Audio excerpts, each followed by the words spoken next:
I never liked arriving early at school. The silence of the hallways always bothered me.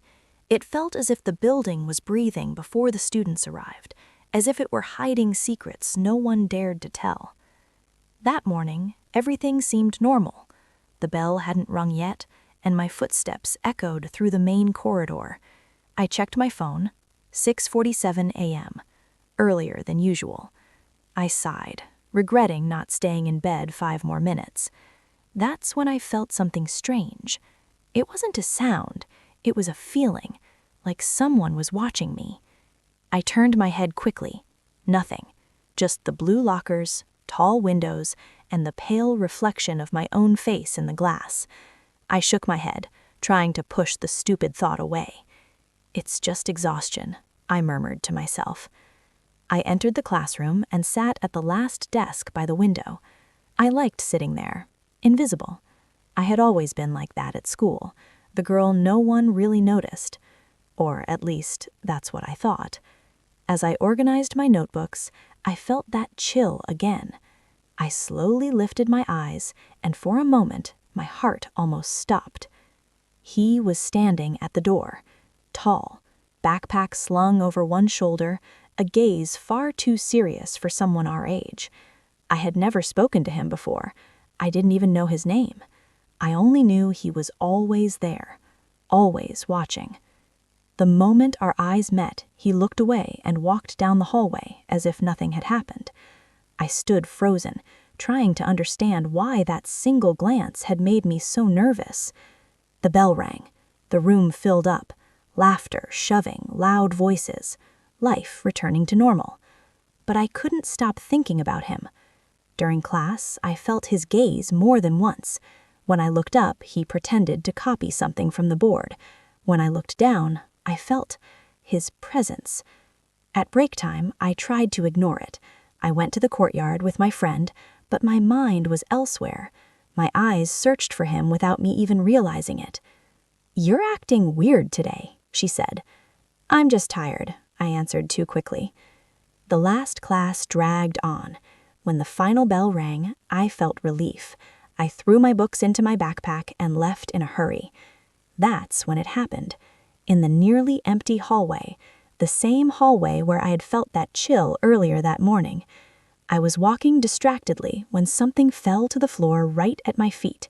I stopped, looked down, a folded piece of paper. My heart raced. I looked around. No one. I picked it up carefully, as if it might explode. I opened it.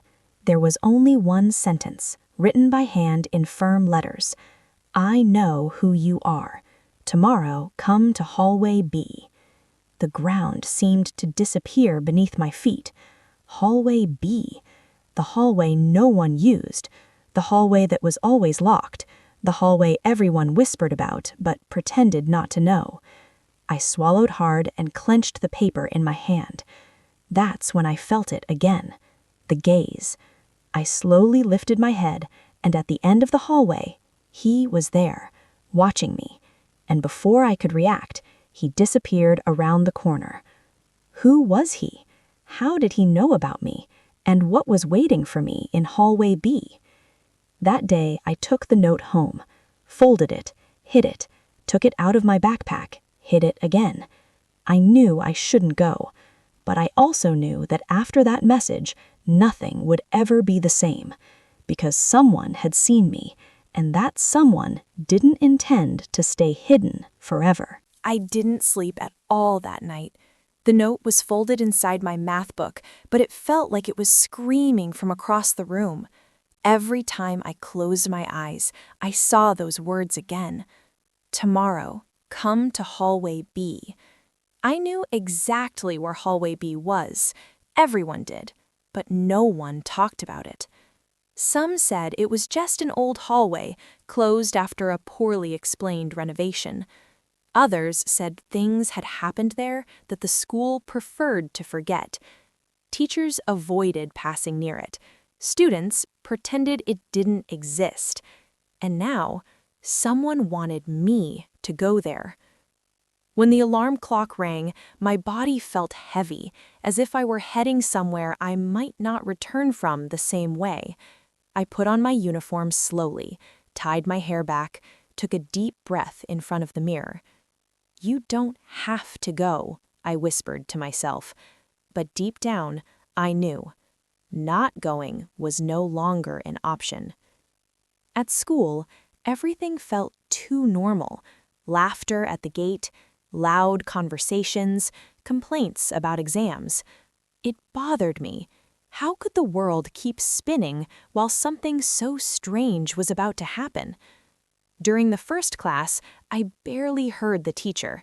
My eyes constantly drifted to the clock.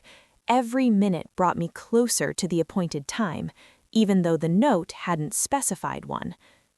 At break time, I noticed something different. He wasn't there. I searched him in the courtyard, the hallways, near the stairs. Nothing. A knot formed in my stomach. Part of me felt relieved, another part disappointed. It was only in the last class that I found the second sign. When I opened my backpack, another piece of paper fell to the floor. My heart almost jumped out of my chest. I picked it up quickly, smaller than the first, same handwriting. After the final bell. My hands were shaking. I folded the paper and slipped it into my pocket. Now there was no doubt. He knew exactly where I was and when. The final bell rang louder than ever. Students poured out. Laughter, shoves, goodbyes. I waited until the classroom was completely empty. My heart pounded so hard, I was afraid someone would hear it. I took a deep breath and stood up. Every step through the hallway felt slower than usual. The sound of my shoes echoed, lonely. I turned right, then left, past the art room, the storage door, and then I saw the sign, Hallway B. The door was slightly open. My stomach churned. I pushed it slowly. The air inside was different, colder, heavier. The lights were dim, some flickering. The walls felt closer together, as if the hallway were slowly swallowing me. 2 steps. 3. "Hello?" My voice barely came out. Nothing. I kept walking until I reached the middle of the hallway. That's when I heard the click. The door behind me closed. I spun around and ran to it. Locked. "Hey!" I banged on it. "This isn't funny." My heart raced, short breaths. Then I heard footsteps.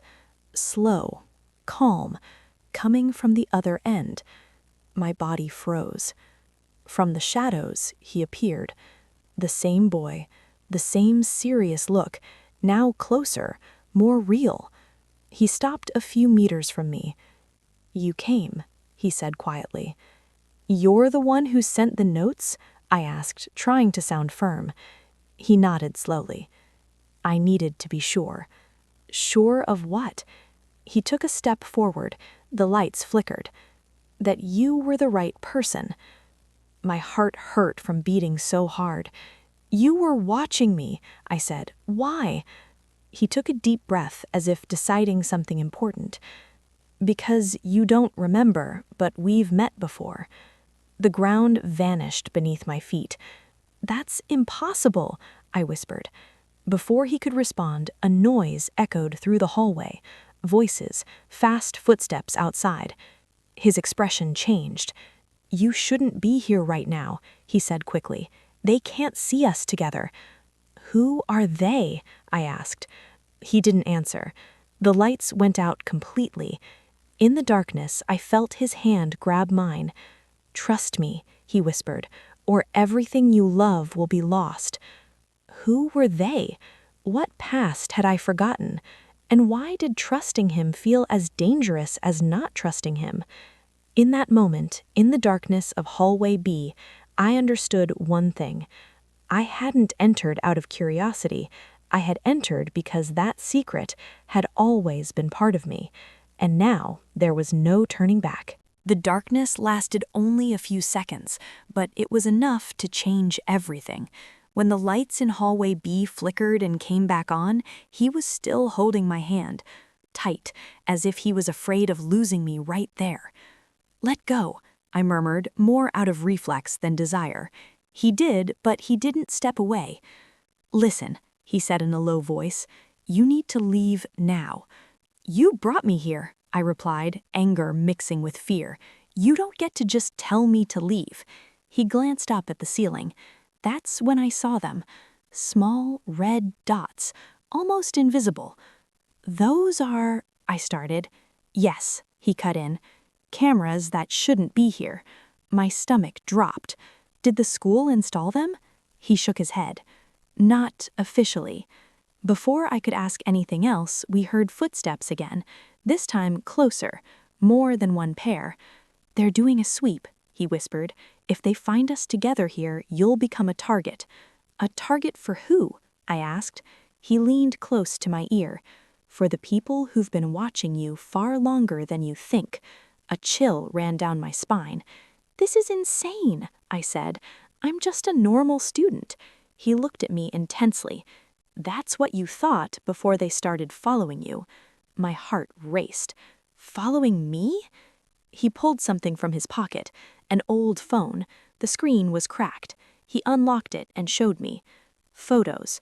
Of me, walking into school, sitting alone in the courtyard, walking home. "That's an invasion," I whispered, my legs going weak. "It wasn't me," he said quickly. "I only found out because I tried to protect you." "To protect me from what?" Before he could answer, a voice echoed in the main corridor. "Is someone there?" We froze. He grabbed my arm and pulled me behind a nearly invisible side door, an old storage room. The smell of dust and mold filled my lungs. The door closed slowly. We stood in the dark, so close I could hear his breathing. The footsteps stopped right outside. "I thought I heard something," another voice said. Silence. My heart pounded so loudly I was sure they could hear it. After a few endless seconds, the footsteps moved away. I exhaled. "Now you're going to tell me everything," I said. He hesitated. "Not everything can be said here." "Then why bring me?" He closed his eyes for a moment. "Because you're already involved, even if you don't know it." "Since when?" He opened his eyes and stared at me. "Since the day you tried to forget what happened last year." My blood ran cold. "I didn't forget anything," I replied too quickly. He gave a sad half-smile. "Your body remembers. Your dreams remember. They know that." "They who?" I almost shouted, stopping myself. "A group," he said. "Not teachers, not students. People using the school as a front." "For what?" He stepped closer. "To observe, to test, to choose." I felt sick. Choose who?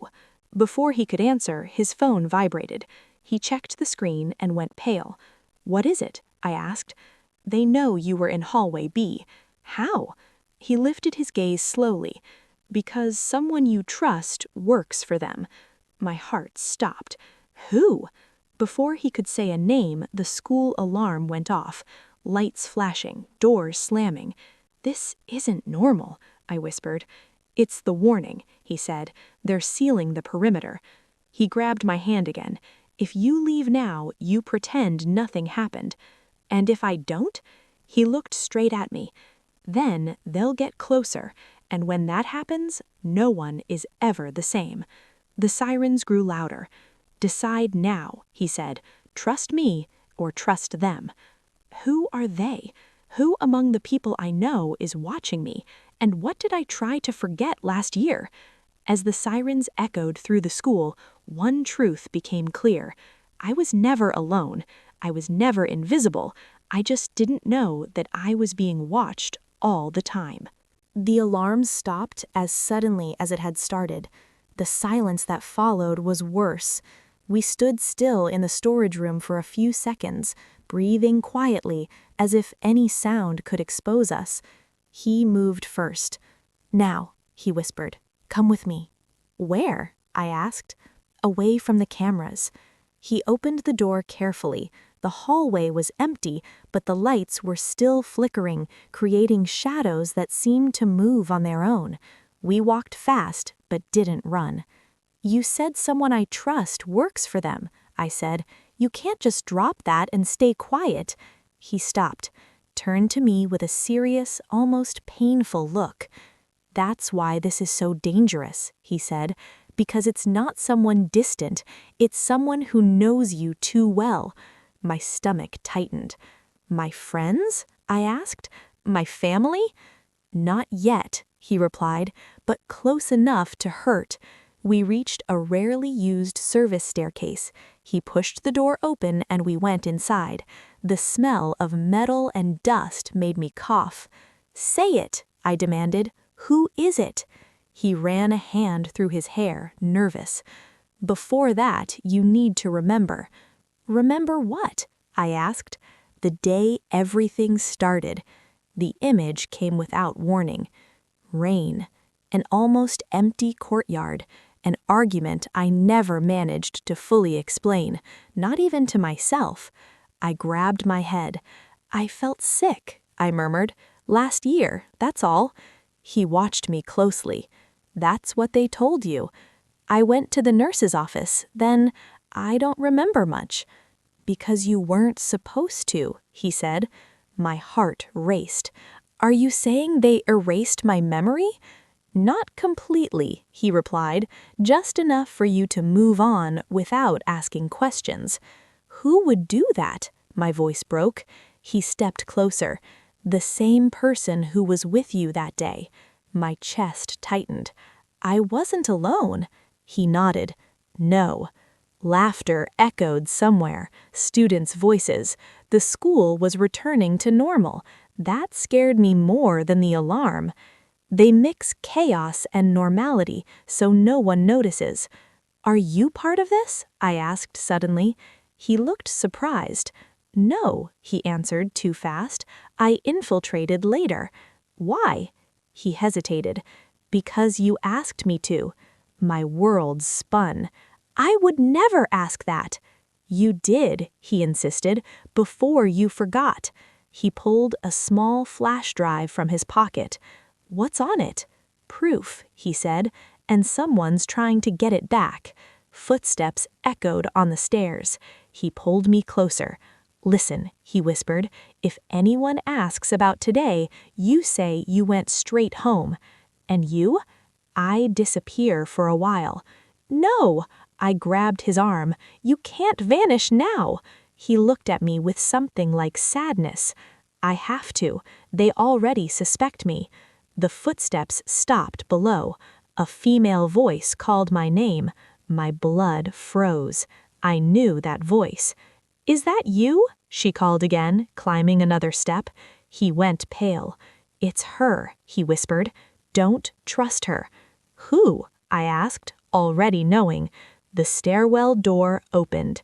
My best friend stood there, breathing hard, phone in hand. "I've been looking for you," she said, smiling in relief. "The principal asked me to tell you you left your backpack in the classroom."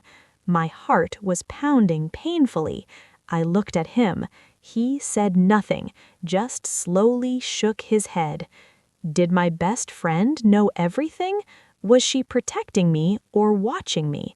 And what was on that flash drive everyone wanted to hide? In that moment, I realized the cruelest truth of all. The danger wasn't in the dark hallways or the hidden cameras. It was in the people who smiled at me every day and said they knew me. My best friend stood there, waiting for my answer. Her smile looked normal. Too normal. "You left your backpack in the classroom," she repeated. "The principal is asking for you." I swallowed hard. "I'll go get it," I said, forcing my voice to sound calm. She nodded and glanced past me. "Who were you talking to?" I felt him tense beside me. "No one," I answered quickly. "I was just on the phone." She studied my face for a second longer than necessary. "Okay," she said softly. "I'll walk with you." He stepped back slowly, toward the shadows of the stairwell. "I'll see you later," he murmured under his breath. "Remember what I said." Then he disappeared through the service door. My friend didn't notice. or pretended not to. We walked through the hallway together, her arm brushed against mine, familiar, comforting, and suddenly terrifying. "You've been acting strange lately," she said casually. "Are you okay?" "Just tired," I replied. "A lot of tests." She laughed. "Tell me about it." But her eyes kept drifting to my pockets. I remembered the flash drive.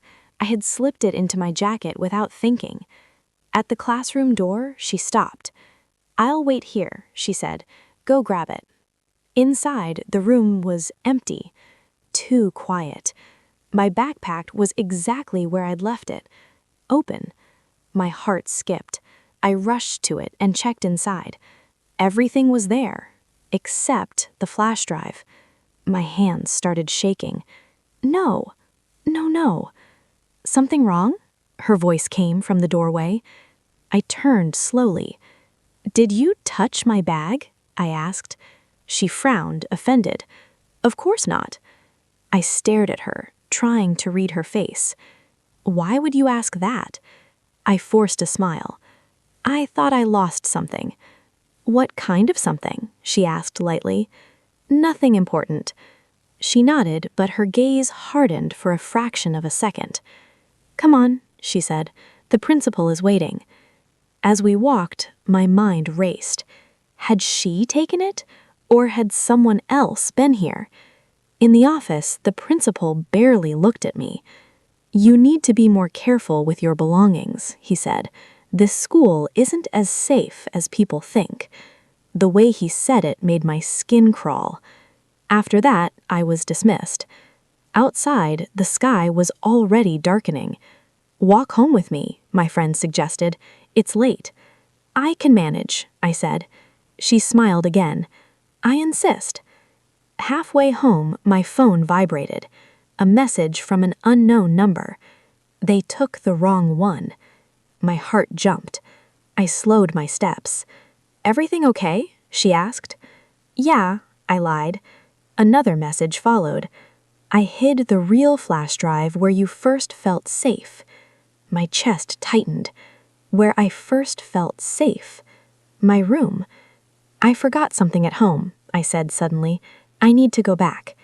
"Now?" she asked, surprised. "Yeah, sorry." She hesitated. "I'll come with you." "No," I replied too fast. "It's fine." Her smile faded just a little. "Text me when you get there," she said. "I will." I didn't look back as I walked away. At home, I locked my door and went straight to my desk. Under the loose floorboard, I found it. The flash drive. My hands trembled as I plugged it into my computer. A single folder appeared, labeled with my name. Inside, videos, documents, and one audio file, dated last year. I pressed play. My own voice filled the room. Calm. Determined. "If you're listening to this, it means they made me forget. You have to trust him.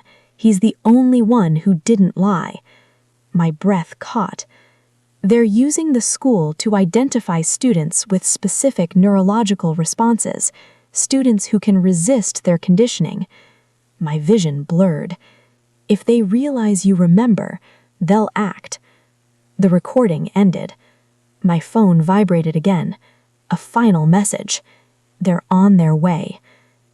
What made me different? How long had they been testing us? And could I trust myself more than anyone else? That night, sitting alone in my room, I understood something terrifying. I wasn't running from the truth anymore. The truth was running towards me.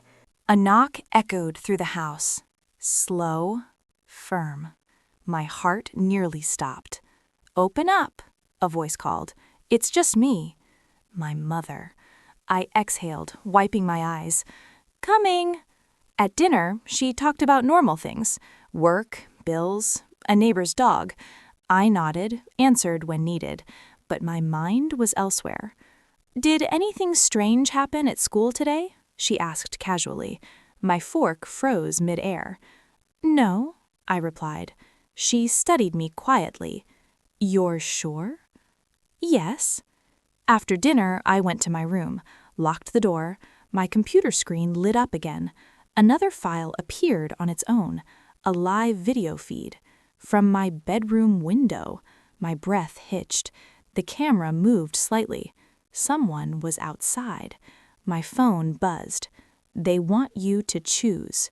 Another knock, this time at my bedroom door. "Sweetheart," my mother's voice again, "can I come in?" I stared at the screen, at the shadow moving outside, at the door. Another message. "Open the door and forget everything." Then one last line. "Or run now." I grabbed the flash drive, opened my window. Sirens echoed in the distance. I looked at the door one last time.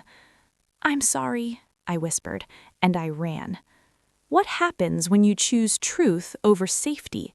And how far can you run from people who already know your mind? Some secrets are buried to protect us. Others are buried because they're too dangerous to be forgotten. And once you remember, there is no going back. The pain came before the sound. My body hit the ground hard, knocking the air out of my lungs. For a few seconds, everything went white. I couldn't scream. I couldn't move. Then the sensation returned in waves. Pain in my arm, in my hip, a metallic taste in my mouth. I opened my eyes with difficulty. I was lying in the side garden of the building, between bushes and trash bags. My bedroom window was above me, dark. I was alive. But for how long? I forced my body to move. Every muscle protested. I dragged myself until I was sitting, my back against the cold wall. My hands were shaking so badly I could barely grab my phone. The screen was cracked, still working. A new message. "Unknown number. Get up. They're coming down the stairs." My heart started racing.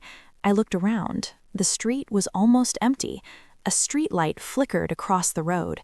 The night felt too silent, as if it were holding its breath. "Who are you?" I murmured, even knowing he couldn't hear me. I typed with difficulty. "Me. Where do I go?" The reply came fast. "Unknown number. Don't go back inside. Turn left, run." I heard a door slam above me. Voices. "She couldn't have gone far," someone said. I stood up, on impulse, ignoring the pain. I staggered, almost fell, but managed to steady myself. I started walking fast, then running, limping. Every step burned. I turned left, just like he said, a narrow alley, dark. The smell of garbage and dampness made me gag. I kept going anyway. The phone vibrated again. "Unknown number. They have someone in the black car." My stomach twisted. "This can't be happening," I whispered. I left the alley and reached a larger street. In the distance, headlights were slowing down. A black car. My heart nearly leapt out of my chest. Me. They're here. Unknown number. I know. Cross now. I ran across the street without looking properly. A car honked, braking hard. Shouts, curses. I didn't stop. I rushed into a small market that was still open. The doorbell rang far too loud. "Are you okay?" the clerk asked. I nodded, breathless. "Can I use the bathroom?" He pointed without asking questions. I locked the door behind me and collapsed against the wall. My whole body was shaking. I washed my face, trying to look normal. I looked at my reflection in the cracked mirror. I didn't look like myself anymore. Wide eyes, messy hair, a small cut above my eyebrow. The phone vibrated again. "Unknown number. They lost you for now." I took a deep breath, feeling a tear run down my face. "Me, you still haven't answered. Who are you?" It took a few seconds, too long. Unknown number. Someone who also tried to run and didn't make it. My chest tightened. "Me, how long have you known them?" Unknown number. "Since before you forgot."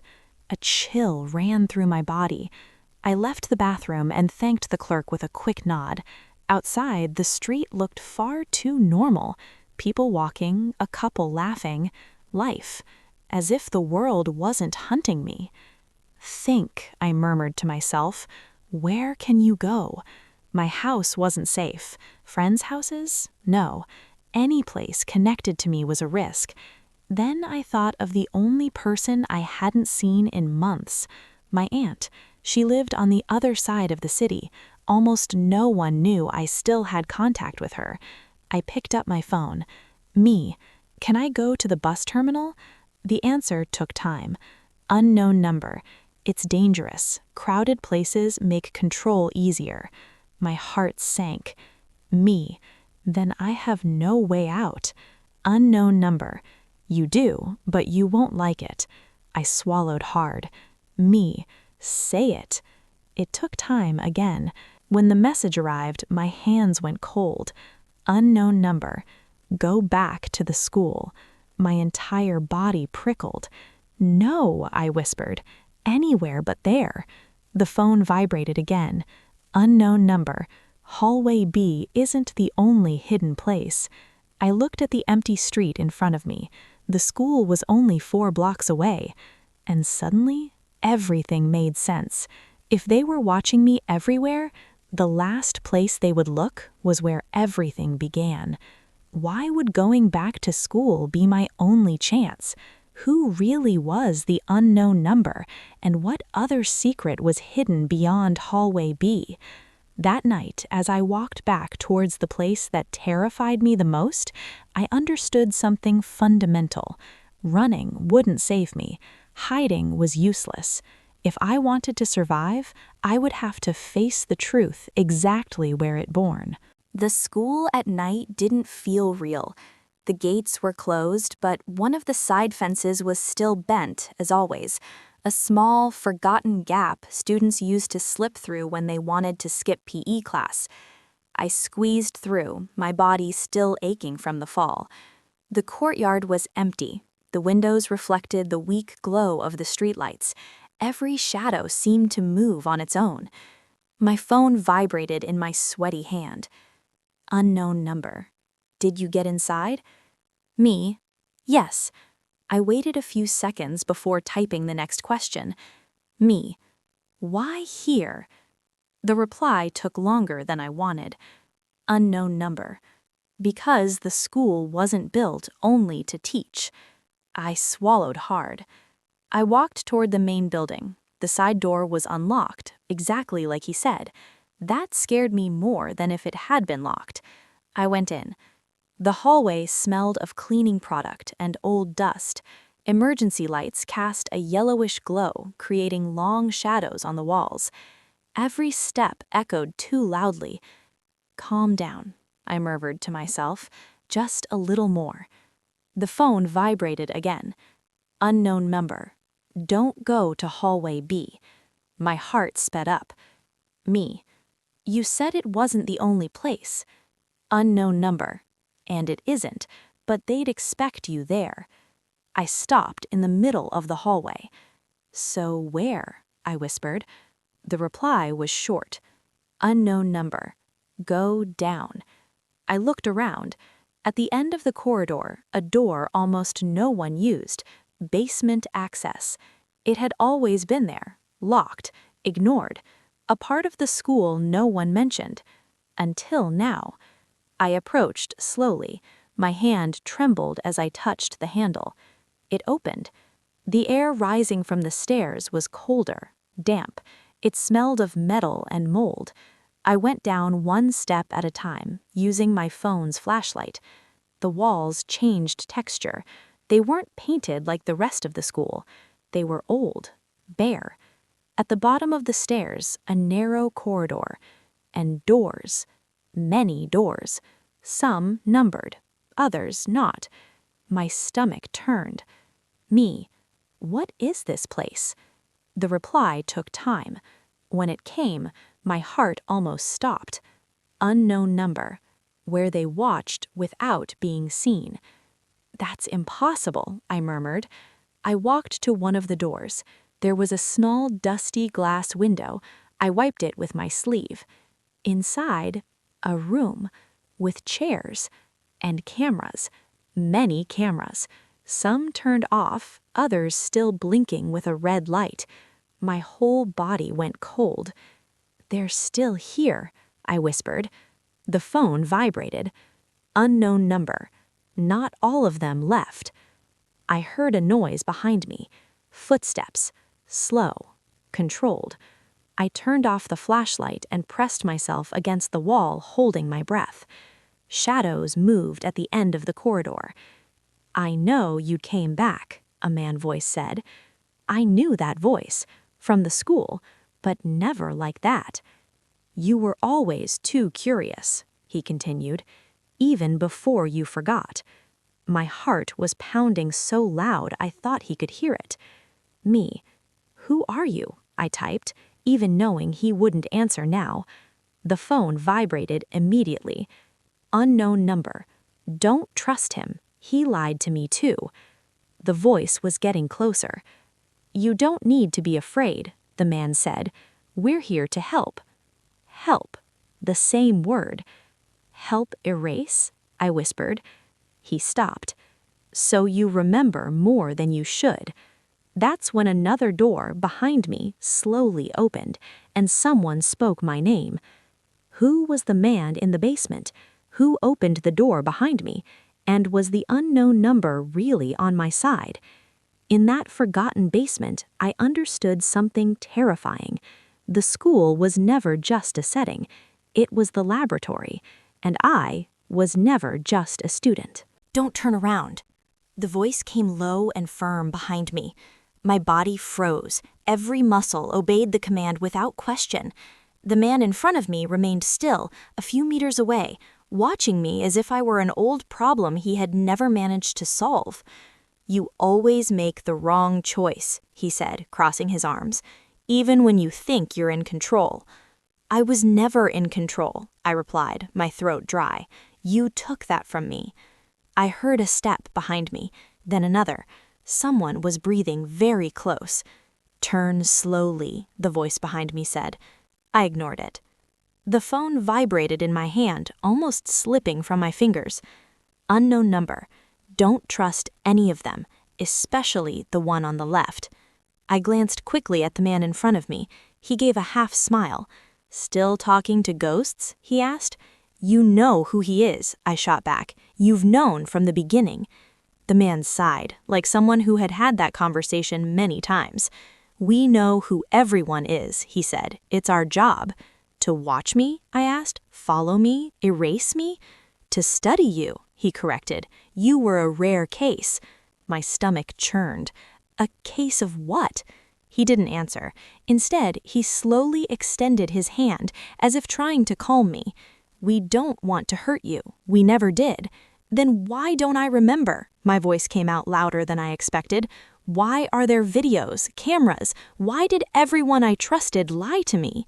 The man behind me laughed softly. "Because you remember too much." The one in front nodded. "Some people can't forget the way others do," he said. "The mind tries to protect itself but fails." "Protect itself from what?" I asked. He gestured toward the basement doors. "From us." My legs felt weak. "This doesn't make sense," I murmured. "You can't just play with people's minds." "We don't play," he replied. "We correct." The phone vibrated again. "Unknown number. They call it correction, but it was selection." My heart raced. "Selection for what?" I asked, almost shouting. The man in front of me stared for a long moment. For the first time, I saw something different in his eyes. Guilt. He finally said, "To predict behavior, to anticipate reactions, to prevent bigger mistakes." "You used students as test subjects," I said, disgusted. "Children." "You," he corrected again. "Not everyone passed." My head started spinning. "How many?" I asked. He didn't answer. The man behind me stepped forward. "She shouldn't know this yet." "She's already remembering," he replied. "There's no stopping it." "There is," said the one behind, "like we did before." My blood ran cold. "Before?" I repeated. "What did you do to me before?" The man in front took a deep breath and did something unexpected. He took a card out of his pocket, placed it on the table beside him. It was old, yellowed, with a typed list. Names, many names, some crossed out, others circled in red. I approached slowly, my stomach in knots. "What is this?" I asked. "The first list," he said, "from the first cycle." My eyes scanned the names until they stopped on one. The first one. My name. The ground disappeared beneath my feet. Was I the first?" I whispered. "The first to respond," he said, "the first to realize she was being watched." The phone vibrated hard. "Unknown number. That's why they never let you go." "And the others?" I asked, my voice breaking. Silence was the answer. Then I heard a sharp sound, an alarm. Red lights began flashing in the corridor. "Damn it," said the man behind me. "Someone activated the protocol." The man in front looked at me, tense. This wasn't supposed to happen now. "Now when?" I asked. He opened his mouth to answer, but someone shouted from the other end of the corridor, "She can't leave here." The phone vibrated one last time. "Unknown number. They can't lose you again." The doors began to close, one by one, and I realized too late that the list wasn't the past. It was a warning. What is the protocol?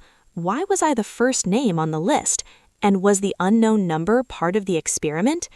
In that basement, in front of that list, I finally understood. My forgetting wasn't a mistake. It was a test. And now that I was remembering, they would do everything to make sure I never left again. The alarm wouldn't stop. The sound cut through the air like a blade, making my chest tighten every second. The red lights flashed too fast, turning the basement into an unrecognizable place. "Lock down the sector," someone shouted in the distance. Metal doors began sliding shut, one after another. "Wait!" I shouted. "You said you wanted to help." The man in front of me didn't answer. His eyes were fixed on a wall panel where numbers changed too fast to follow.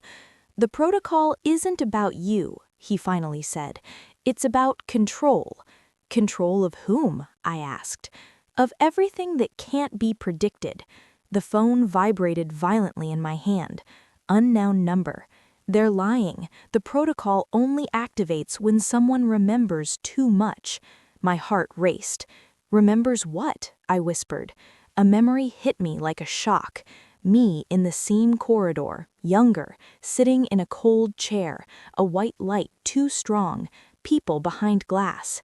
"You're having flashes," the man said, watching my face. "That's dangerous." "For whom?" I shot back. He stepped closer. "For us." The images began to overlap. A female voice. "Write everything down," she noticed. A heart monitor beeping, my own scream echoing. "You did this to me," I said, my body shaking. "You broke me." "No," he said, "you never broke. You resisted." The man behind me stepped forward. "Enough," he said. "Activate phase 2. "No," shouted the one in front. "If you activate it now, she might remember everything." Silence. Then a third voice spoke over the loudspeakers. "That's exactly what we need to test." My blood froze. "Who's speaking?" I asked. "The person who approved your name on the list, years ago." The phone vibrated again. Unknown number. That voice, I know it. "Are you here?" I asked desperately. Unknown number. Not physically. They never allowed it again. The lights suddenly turned white. "Protocol initiated," announced the mechanical voice. A sharp pain tore through my head. I dropped to my knees, screaming. Memories came like an avalanche. Names, faces, dates. The list. It wasn't a test list. It was a list of survivors. "Stop!" I screamed. "Stop this!" "We can't," said the voice. "You are the key." "To what?" I yelled. The answer came far too calmly. "To find out how far a human mind can go without being erased." The phone vibrated one last time. Unknown number. "If you remember everything, they lose." "What do I do?" I screamed. It took 1 second. A single second. Unknown number. "Choose." The doors began to open, and I remembered something I was never supposed to remember. The protocol wasn't made to control me, it was made to activate me. I stood up slowly and smiled. What happens when the experiment awakens? Who really created the protocol? And what did I become after remembering? In that moment, everything changed. I was no longer running. I was no longer confused.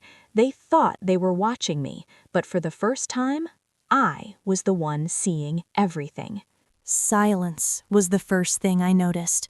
The alarms stopped abruptly. The red lights shut off one by one, leaving only the cold glow of the emergency lamps. The basement felt suspended in time, as if the school itself were waiting for my decision. I didn't feel pain anymore. The memories were there, all of them, organized, clear. I remembered the first day in the improvised laboratory beneath the school, the clipboard with my name at the top, the man behind the glass saying, "She notices patterns before the others." I remembered the moment I realized I was being watched, and the fear in their eyes when they realized I knew. "You're different," said the man in front of me, now pale. "No," I replied calmly. "I'm whole." The loudspeaker voice returned, lower, less confident. "You need to sit down," it said. "We'll stabilize you." I smiled. "You never stabilized me. You only delayed the inevitable." I walked to the central panel. Screens displayed charts, names, faces, the complete list. Not just survivors. Interrupted, transferred, silenced. "Where are they?" I asked. The voice hesitated. "Some couldn't endure the process." "Lie," I said. "They remembered too much." The man behind me took a step back. "You can't just shut everything down," he said. "This isn't a small experiment." "I know," I replied. "That's why it ends today." The phone vibrated one last time. Unknown number. It's time for me to stop hiding. "Where are you?" I asked out loud. A side door slowly opened. He walked in, older than I remembered, tired face, the same attentive eyes. "You," I whispered.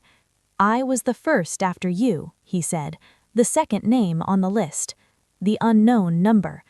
They kept me here," he continued, "not as a test subject, as a controlled failure." "Why did you help me?" I asked. "Because you did what I couldn't," he replied. "You didn't forget who you were." The loudspeaker voice tried to regain control. "Without the system, all of this will be lost." "No," he said. "It will be revealed." I looked at the final screen. A command blinked. Protocol. Permanent shutdown. My hand hovered over the panel. "If I do this," I began. "They'll never be able to do this to anyone again," he finished. I took a deep breath and pressed it. The screens went dark, the doors opened, the entire system fell silent. The school above us felt like just a school. Distant sirens began to sound, not internal alarms, from outside. "It's over," he said. I looked around one last time. "No," I replied. "It's over for them." We climbed the stairs together. When I crossed the gate, the morning light blinded me for a moment. The world was there, normal, imperfect, free. "What will you do now?" he asked. I thought of the list, the names, myself. "I'll remember," I replied, "and I'll make sure no one ever has to forget again." I walked away from the school without looking back, because this time I wasn't running. 1 year later, the school no longer exists. Not as it once did. The building is still there, but no one enters the basement. The doors were sealed, the corridors renovated, the cameras removed. Officially, everything was classified as misuse of public facilities, nothing more. The truth never fully appeared in the newspapers, but it wasn't erased. I'm sitting on a bench across the street, watching students walk in. Laughter, backpacks, casual conversations. They don't know how much this matters. Normality is a silent privilege. In my bag, I carry an old notebook. No cover, no title. Inside, names. Not a list like theirs, a return list. Some I found again, others I didn't. Some still don't remember everything, and maybe never will. I learned that memory also needs time to be gentle. He sits beside me, the second name on the list, the only one who stayed. Does it still hurt? He asks. I think for a moment before answering. Not like before, I say. Now it weighs. Was it worth it? I look at the school one last time. It was, I reply, because they can't do this anymore. He smiles faintly. You were never the same again. Good, I say. I didn't want to go back to being. My phone vibrates. It's not an unknown number. It's a simple message. I remembered. I close my eyes. That's how it begins. Not with revenge, not with fear, but with people reclaiming their own story. I stand up from the bench and walk away, not because I'm running, but because for the first time, the past is no longer pulling me back. They believed the human mind could be controlled, but forgetting was never weakness. Remembering was never a mistake. The real danger was always someone who chooses to remember everything and move forward. If this story made you feel, question, or remember, subscribe to the channel. Here, every video uncovers a secret, a choice, a truth no one wants to face. And the next story might begin exactly where you least expect it. Subscribe, because some stories are not meant to be forgotten.